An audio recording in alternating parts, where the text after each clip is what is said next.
Because for the longest time you've thought something is not wrong, it does not make it automatically right.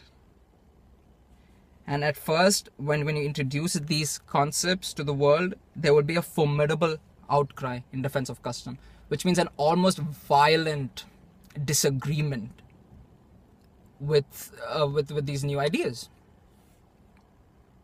And then time makes more converts than reason, and then over time people will just suck it up and believe the truth. That's basically what you're saying. And I have a marketing test today, and I was studying. I actually have it in an hour and a half, and I have a lot more to study. I shouldn't probably be even making this video right now, but it's okay. And my brain for some reason drew a connection between what I just read and this thing I'm about to read. I don't know why. Let's figure this out. My brain drew this connection. Change is inevitable, and it will not arrive in a straight line.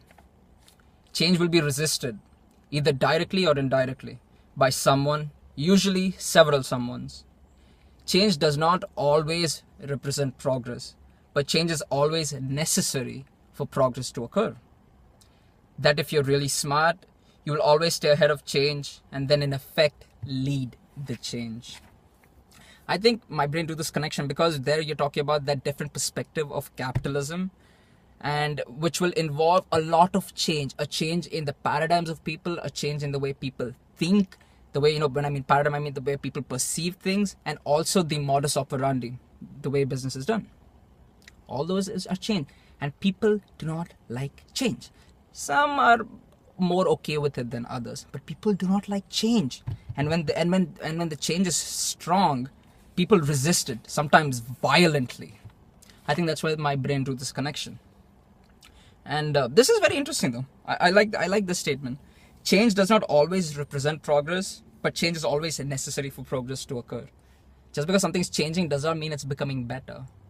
But for something to become better, change is a prerequisite. Does that make sense? I've heard this statement. The only constant is change. And so, I think the people that are most apt to be able to cope in society today, especially with the excessive, technological advances, the people who are most apt to be, to be able to cope and be successful are people who not only accept change, but embrace it. Does that make sense? So yeah, this is probably not very pertinent to a lot of things you're doing in life, but I just thought it was an interesting thing to know. And yeah, check out my blog sometime.